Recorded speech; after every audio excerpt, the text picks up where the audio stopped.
and the genetic engineering of human, animal, and plant life. They are also developing chemical, bacteriological, and psychological weaponry, as well as tectonic and climate weaponry. How does the Committee of 300 justify their monstrous acts of evil?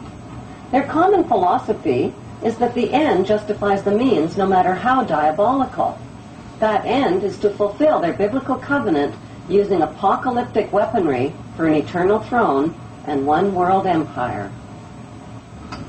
Was the timely earthquake in Iran triggered by natural causes or by man-made causes? In the late 1800s, Serbian-American inventor Nikola Tesla developed tectonic weaponry capable of triggering earthquakes. He claimed the technology could split the earth in half with the press of a button. Tesla sold the patents for his earthquake technology to U.S. weapons manufacturer Westinghouse in 1885. Today, the U.S. military controls and uses the technology at their high-frequency active auroral research project called HAARP, located at Gakona, Alaska. In his book, Angels Don't Play This HAARP, Dr. Nick Begich claims the U.S. military has developed tectonic and climate weaponry that can trigger earthquakes, manipulate weather systems, and cause floods, droughts, and hurricanes that threaten the economies of other nations. HAARP's vast installations of antenna towers zap the sky's protective ionosphere with an electromagnetic beam, creating extremely low-frequency radio waves called ELF waves. These ELF waves bounce back to Earth as plasma balls. This tectonic weaponry can be more lethal than any of America's most powerful nuclear weapons. Only one nation in the world has been insane enough to drop atomic weapons of mass destruction on the innocent populations of 2 large Japanese cities, chemical weapons of mass destruction on innocent civilians in Vietnam, and depleted radioactive uranium weapons of mass destruction on the people of Iraq.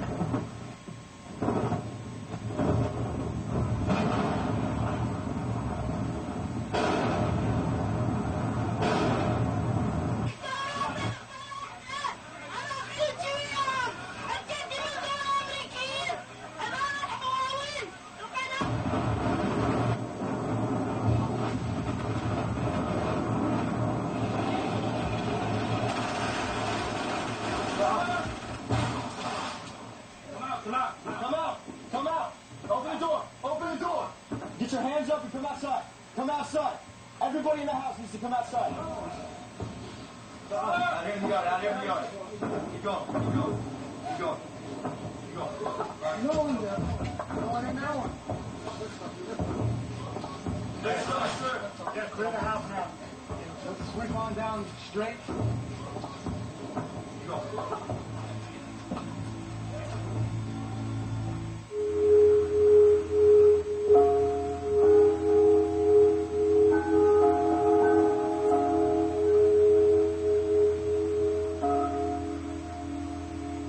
Like the pharaohs of ancient Egypt who built their empire with the help of a grand vizier, Queen Elizabeth II also has a grand vizier who serves as her most trusted advisor. His name is Lord Evelyn Rothschild, and he is the second wealthiest and most powerful person on earth. He is also Lord of the world's financial capital, the city-state of London. Lord Rothschild and his ring of power hide their identities behind 13 city council members who stand in as their representatives. On November 30th, 2000, Lord Rothschild, now in his 70s, got married in London to a wealthy Zionist businesswoman named Lynn Forrester. The couple then jetted to Washington and spent their wedding night in the White House. Just months before 9/11, they moved to New York and settled into their 18th floor luxury palace at River House, where 2 private terrorists offered them front row seats for the scheduled 911 show.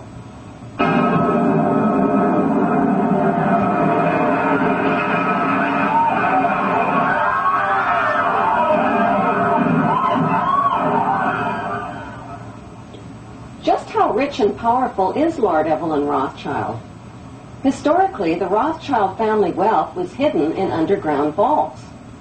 The Rothschild secret financial records were never audited and never accounted for. Their family commissioned biographies give the illusion that their family fortune has dwindled, but researchers estimate their wealth at close to $500 trillion, more than half the wealth of the entire world.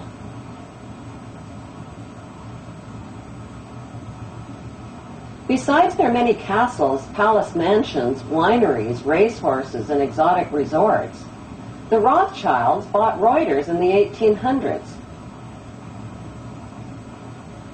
Reuters then bought the Associated Press, which selects and delivers the same news stories to the entire world, day after day.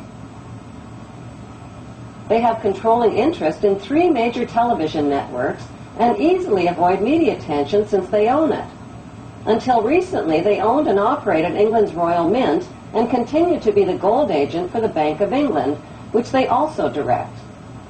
They control the LBMA, London Bullion Market Association, where 30 to 42 million ounces of gold worth over $11 billion are traded daily. The Rothschilds earn millions weekly just on transaction fees alone. They also fix the world price of gold on a daily basis and profit from its ups and downs. Over the centuries, the Rothschilds have amassed trillions of dollars worth of gold bullion in their subterranean vaults and have cornered the world's gold supply. They own controlling interest in the world's largest oil company, Royal Dutch Shell. They operate phony charities and offshore banking services where the wealth of the black nobility and the Vatican is hidden in secret accounts at Rothschild Swiss banks, trusts, and holding companies. Although Evelyn Rothschild looks like a harmless gray-haired old man, make no mistake about it, Rothschild and his ancestors have handpicked presidents, crashed stock markets, bankrupted nations, orchestrated wars, and sponsored the mass murder and impoverishment of millions. The wealth hoarded by this one family alone could feed, clothe, and shelter every human being on earth.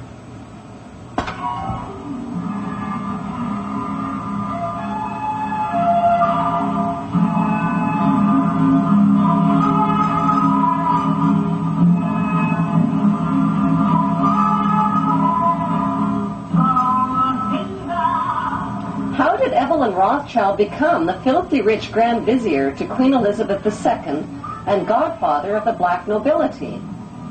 By birth, Evelyn Rothschild is the great-great-great-grandson of Mayer Rothschild and is passing the godfathership down to David de Rothschild.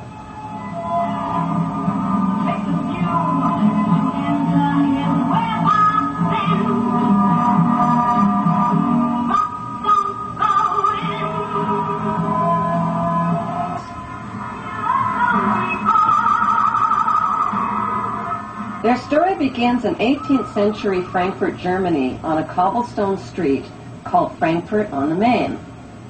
Mayer Amschel Bauer was a goldsmith and a loan shark.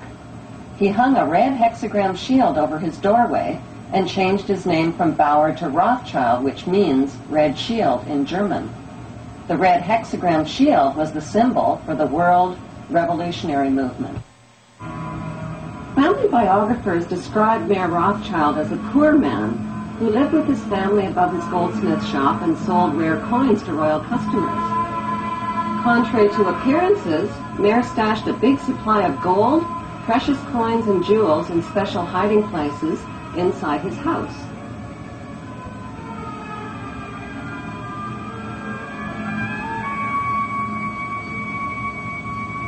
One special hiding place was beneath the back courtyard, where he accessed his strongbox through an underground passageway.